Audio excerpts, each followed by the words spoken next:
Hello everyone, I'm Duke James. This is a Portugal, not Portugal campaign. We're going to start as Portugal and then eventually move into South America and play a Brazilian campaign. I'm thinking about this. The way I'm going to do this is I'm going to play it as a Portugal campaign for until like 1500, something around there. Then I'll switch to a Brazil. But what I'm going to do as Portugal is I'm going to play this as if I am going to do a Portugal campaign until the end. So I'm going to try not to give the Brazilian territories any preferential treatment. So I'm not going to like send all of my expeditions down to South America. And I'm not going to donate all of my money to Brazil before I switch into them. So I'm thinking then I'm going to do a Brazilian campaign. It's going to veer off into a Brazilian campaign, but then I could also potentially go back and pick up the Portugal campaign right before I switch into a Brazilian campaign and then play that to the end as well. So I'm going to do Portugal first until a point in the campaign, and then I'm going to switch. Let's make a plan. And then for Brazil, I'll probably try to conquer all of South America, and then maybe like Mexico and the Caribbean. Probably not North America, maybe, and then maybe go into Africa and get to over here, get to China. Either through Africa or, since I am over here, I could potentially go this way. But that is in the way future. Right now it is a Portugal campaign, so thinking around 15 episodes I want to do in Portugal and then switch over to Brazil, but we'll see how that goes. Right now we have this pop-up. Just a general new in Texas pop-up. What you can do here is select difficulty, so normal. I'm going to go with hard. Hard gives merchant gain from trade centers, and I get 15% material cost and labor cost for projects plus 5%. Provincial corruption from elites plus 5%. Autonomy from elites 10%. Base welfare negative 0.5, and mana cost of tax plus 10%. There's also very hard, which gives merchant gain from trade centers negative 33%, material and labor cost for projects plus 10%, 10% provincial corruption from elites, 20% autonomy from elites, negative 1 base welfare, and plus 20% mana cost of tax. I don't know how this campaign is going to go specifically with Brazil, because it is entirely possible that colonial nations are not meant to be played, because there's the possibility that populations are messed up in terms of low populations in the Americas.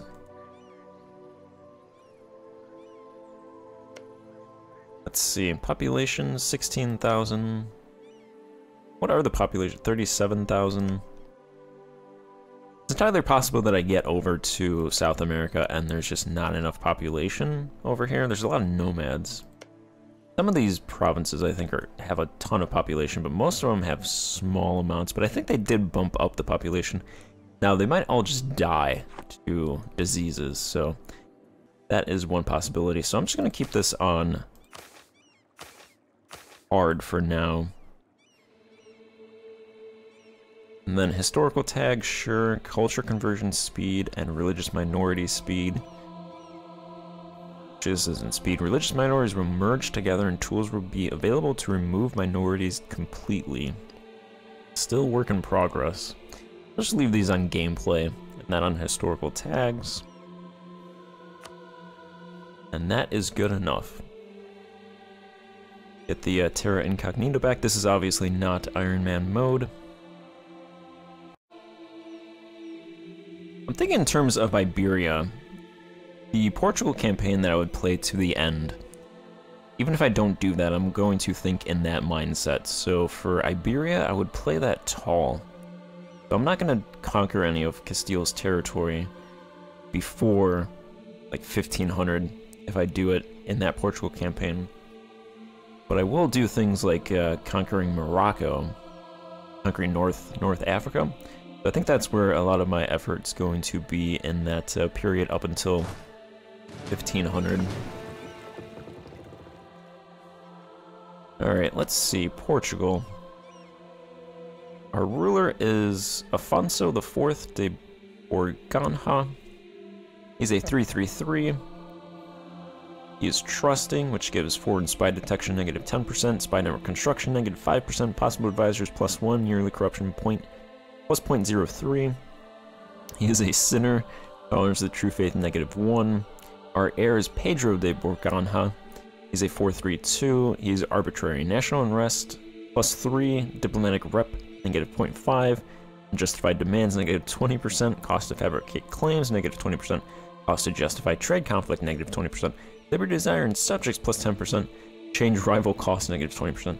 So these are all pretty horrible actually. Our rulers are not great. Our current ruler is also 65. So he is going to die soon, I imagine.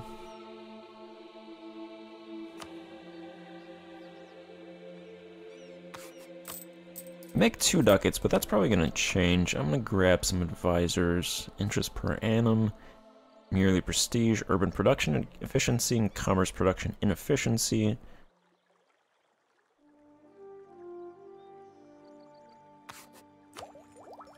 Our techs are all 5.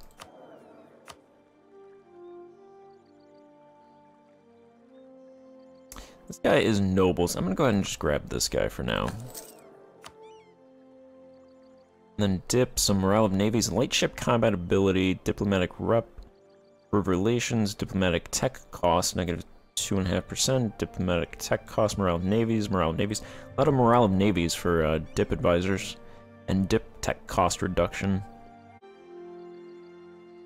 Alright, let's just grab this guy, this unique guy, some dip rep, improve relations, and dip tech cost reduction. Grab him. Discipline 2.5%. For those 2 guys, reinforcement. Actually, what is this guy? This guy was a merchant. Okay, that's fine. And then these guys. That is a bureaucrat, so that's okay. That's good. This guy's also a bureaucrat. I don't think I need fort defense or siege ability just yet. Actually, discipline's probably better than those anyway, so I'll grab this discipline guy. No mill tech reduction. Otherwise, I would have grabbed that guy because I want mill tech. Keep up my mill tech, so I'm gonna go ahead and focus mill tech 669. That is fine. Modifiers. We have strict regimen, which is nice.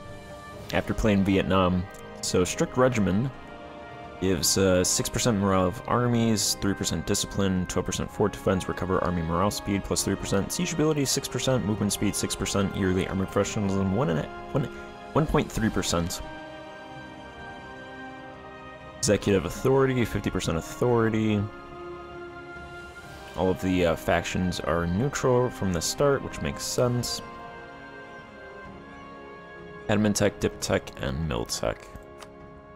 Government reforms, I imagine these are all just basic.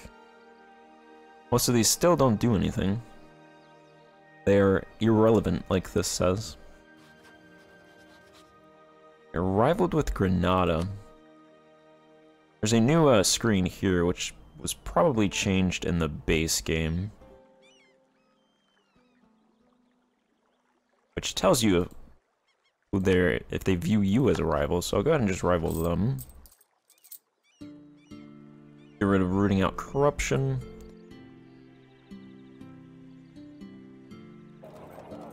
Alright, merchants are not set.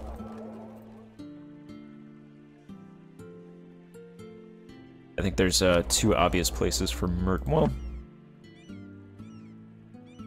okay, we have all of our stuff is in, no, we have 2 provinces in the Strait of Gibraltar, and the rest are in the Iberian nodes, so I'm gonna put a merchant here to, I'm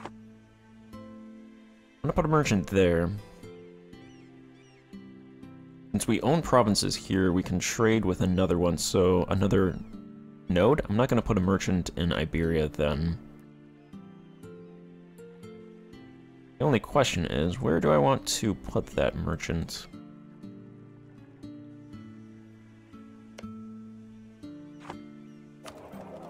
Should be able to trade with all of these West Mediterranean, France, Channel, Barbary Coast. I think I'll put them in the Channel for now. I imagine the Channel has a lot of goods in it to potentially trade with them. I'll put Strait of Gibraltar in the Channel for now, at least.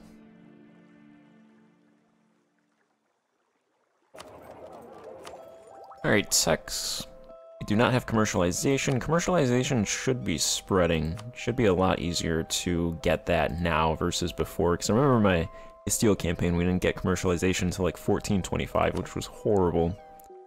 But it should be spreading here. It shows it's spreading, so it's probably just a calculation that has to update. We start with admin and naval ideas. Definitely going to keep naval ideas because we're going to need that to colonize.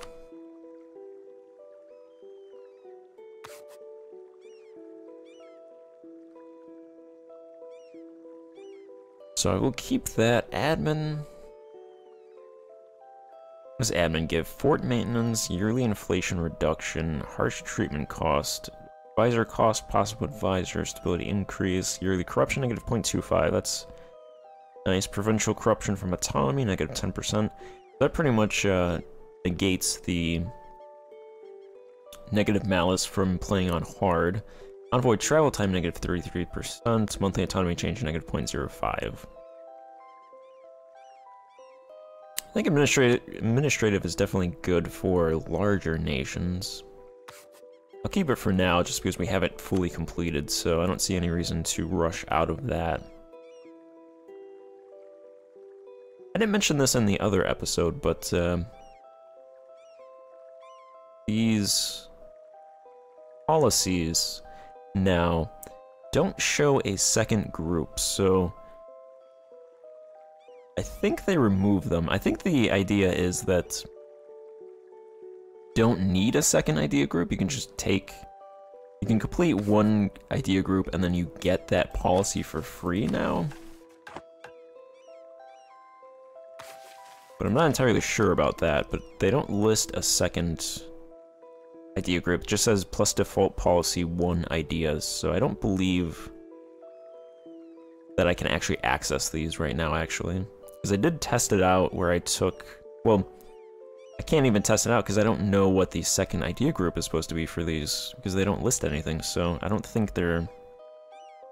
I think they changed it, but it's not fully updated, so I don't think I can do these. Despite them saying that they do stuff, I don't think it's actually in the game. We have some missions. Probably ignore these for the most part, like always. Some of these are probably actually not, probably do most of these, like, relations and stuff. Most of these are relations. I want you to conquer the Azores, and colonizing. Basic stuff right there. Go ahead and grab centralization, and then this national unrest.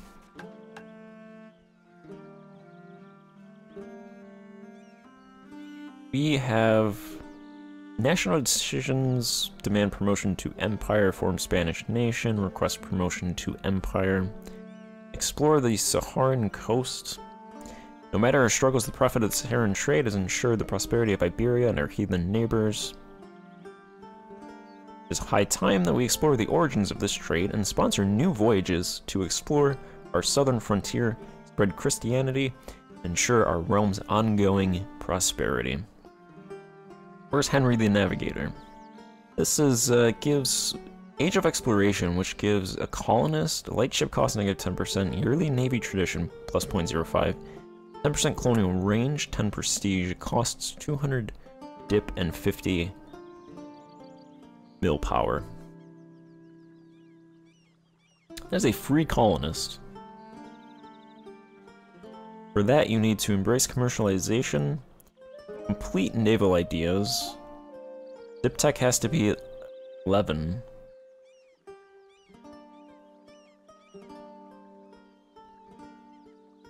Yeah, because that says one of the following must be true, so we're Portugal, so Diptech just has to be 11. Number of home ports, at least 2, we have a lot of those. Dip power, at least 200, mill power, 50. So, Diptech 11, you get a colonist. Which I imagine then you'll be able to do expeditions, so... I assume this means the other Iberian powers can't start doing that, at least through this mission, till Diptech 15, so... That would actually be pretty huge then. Diptech 11.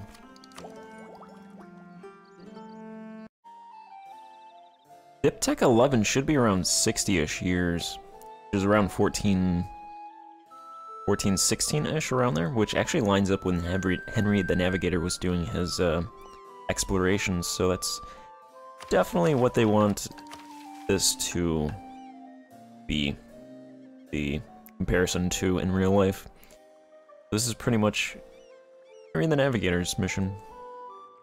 So that's actually pretty good, because then, assuming we can do expeditions, then once we get that colonist, or at least close to when we get that colonist, that's a good head start on all of the other powers.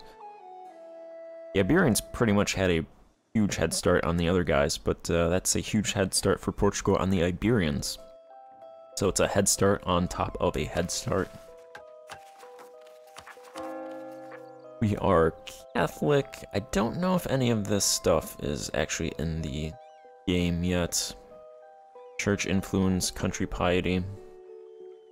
But I believe even if it was, it would be the same as before. So the higher you get some missionaries, missionary strength, at the cost of some money. I feel like most of this would be now done in the estate. Like the clergy being more powerful would be them having more stuff, so that's probably why it's not in the game yet, because it would be moved from here to over here. Also, that's kind of annoying to hear that every time that opens. Military view, not much here, 108% discipline to start the game, and then over here. Estates. Actually, let's look at that. Alright, so...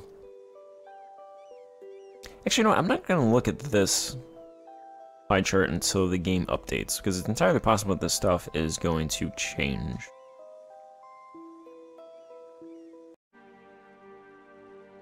Alright, January 1st, we did the calculation. We lost a stability point. The aristocrats took over a country. Yearly legitimacy plus 0.1, monthly autonomy change 0.05. Our ruler is charismatic. We get an extra dip point and some yearly prestige. And England has embraced commercialization. Alright, so I'm gonna go ahead and ally. I don't want to attack Castile yet. Go ahead and ally Trastamara. I'm pretty sure they are the ones that win. I don't know how many alliances I can get, so I'll ally them, and then... if I can, I will ally England. Just for some historical flavor. Plus, they've embraced commercialization, so maybe they'll throw some books my way. Alright, maybe the calculation is...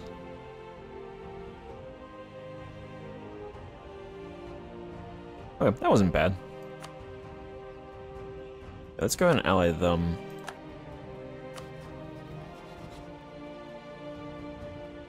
And ally 3 countries.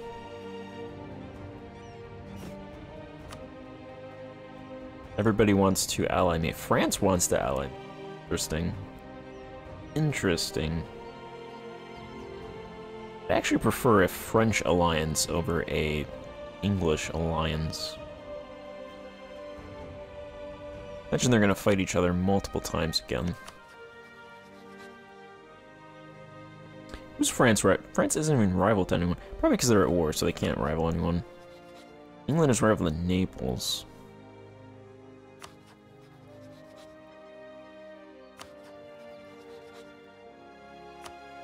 I'm gonna ally both France and England. I'm gonna play both sides so that I come out on top. I'm gonna eventually break one of those. I'm gonna have to when they fight each other, but for now I'm gonna hug box myself. Delegate tax code, mill power. Let's drop mill power a little bit.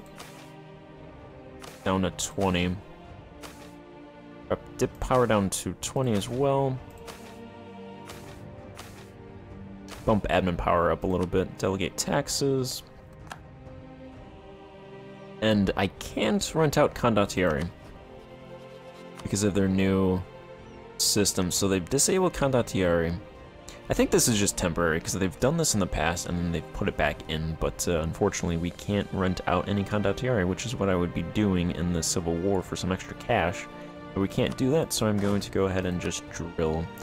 Give my ruler military command because he's going to die anyway, and then have him start drilling. Take off the light ships to protect trade in Iberia. We have 4 galleys and 9 transports. I'll keep the transports because I'm going to want to fight Fez once they collapse. So in that vein, I will start doing a spy network on Fez. Okay, our heir has the cost to fabricate claims negative 20%. I thought that was our current ruler. And we'd be able to do that quicker. Alright, this is a good place to stop. So that was an introductory view of the country. In the next episode, probably look at some of the specific provinces and then do a little bit with the estates and then go from there. So thanks for watching. Goodbye.